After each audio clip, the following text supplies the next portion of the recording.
Well, hi, this is Steve, 1,000 Year Home. Normally, I do not work in the shipping container at night, especially if I'm worried about getting hurt.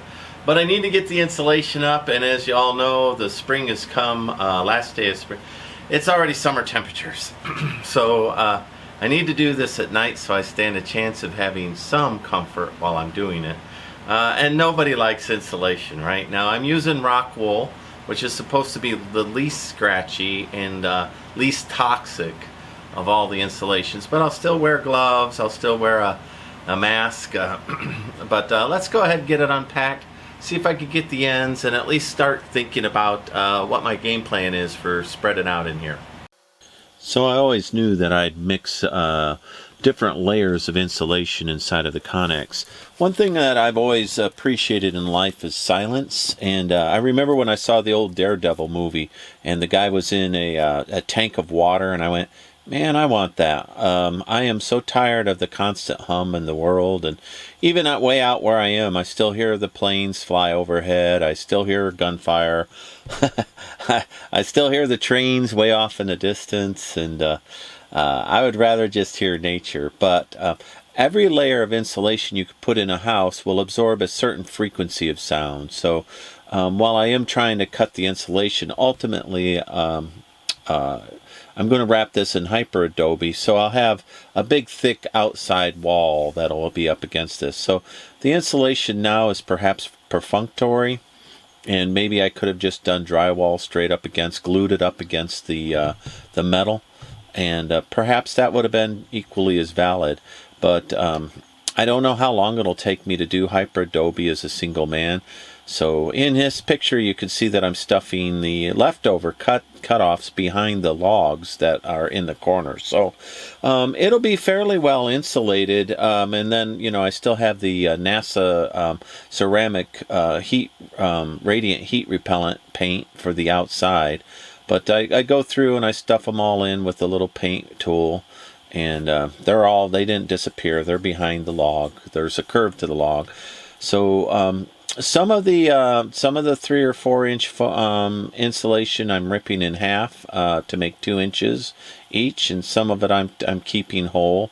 It all depends on how it fits into the back. So on the back wall it fits just fine as 4 inch. So it's funny how it does make it definitely look more finished every time I do a little one of these things. And I'm running the air conditioning right there just to see this little portable unit. It is not beefy enough to keep up with the amount of heat that is generated from the outside of this container. Even though it's still spring here in Texas, we already have summer heat. I had 102 already. Today that I'm doing this insulation is 94 without the sun, and in the sun I didn't look, but it'd be over 100, I'm sure. And so imagine doing insulation in that kind of heat. It is just brutal, and I'm dying here while I'm doing this. This first night I did it with the doors closed and with the AC on. Let me catch up here.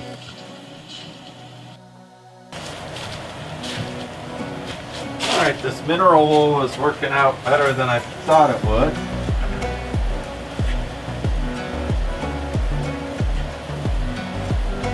I gotta cut it down every now and then, but not too bad.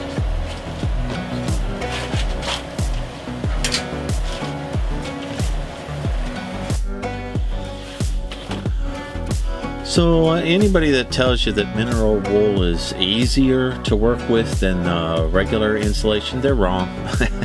It's still insulation. It's still hard. Here I am stuffing it behind the post, the leftover cut-offs. Again, back with my painter's tool that I push in the thing. I'm hoping it expands out while it's behind there and fills the gap. But anyway, insulation is insulation. It's all hard to work with, but I will say the mineral wool stays in place. You see, it doesn't have a paper backing, and the paper backing is a good thing and a bad thing. This breathes, right? And it's got a lot of value to it. One, mice do not like, they don't like the mineral wool at all. So you're not going to have mice living in your insulation. They're not going to gather it up, nor do termites and insects like it because it abrades their exoskeleton. So, you know, with the Formosan termites, they're not quite here in this part of Texas. They like a little more moisture, but they'll nest in anything, including living trees and above ground structures. So I'm building this house right now with the idea that if and when that insects makes it here in the next 1,000 years, whoever owns this house won't have to worry about this insulation giving a problem. And lastly, because we are dealing with container rain, and I don't really know for a fact that I've defeated it with just the layer of InfraStop there, I'm adding this so that it can breathe a little bit. So the vapor barrier is right there in the reflective foil. You see it in this while I'm putting this in. It's in the reflective foil, and that's called InfraStop. And that's $160 for 100 feet of that 4x4. So that'll do a lot, right? Then I take the little cutoffs and I stick them in. Ultimately, it'll be 5/8 inch drywall over the top of all of this, probably green board under the windows to keep it from getting moisture and molding. Because if it's going to leak, it's going to leak because somebody left the window open. So I'll paint the edges and do all that before I install it. So taking my time with the construction, I'm doing it all right. But this insulation step, man, it is so difficult and just wears me out. So I appreciate you watching, appreciate the layers that I'm putting in, and I can highly recommend that this is a good way to go. Let me turn it back over to me there on the job site. Well, hey, I'm glad you joined me while I did that little end piece. I wanted to start the insulation so I knew how big of a job it was, and I am going to do it just in this office area. So, you know, out of a 40-foot container, that's 14 feet. So 14 feet will be done. I'll hang the wall, and then I'll keep moving forward from there. Even though it's not as itchy, let me tell you, it's itchy. Mineral wool, anything, it's itchy. A little less dust, not a lot less dust, but because it's heavier, it drops faster. I am doing this later at night, as you can see, so that I have a little bit of cool air. Otherwise, it would be just too hot already in the spring. Texas is unforgiving, so forgive the harsh light, but I needed to see what I'm doing. Let's take a look here at this, how this all went together. So what I have is 2 layers of insulation, right? I have the, of course, the outside wall. I'll end up painting that with a reflective NASA paint that reflects heat.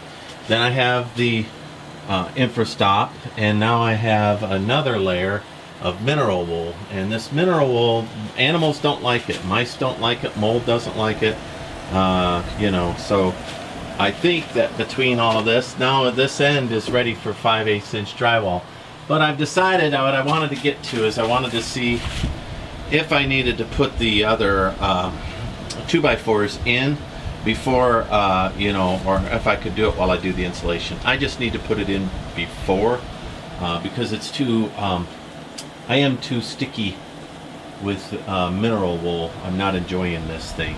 So let me get done with a little bit of 2x4s that belong on 24 inch in each panel so that I can I'll split the difference, mark the floor. Anyway, I want to thank you all. Ooh, look, rampant lighting. Oh, how romantic. Anyway, I want y'all to like, subscribe, follow me along. It's going, you know, I'm a little bit every day. I refuse to not do something every day. So, and this is, you know, at the end of the time, end of the year, I'll have everything done.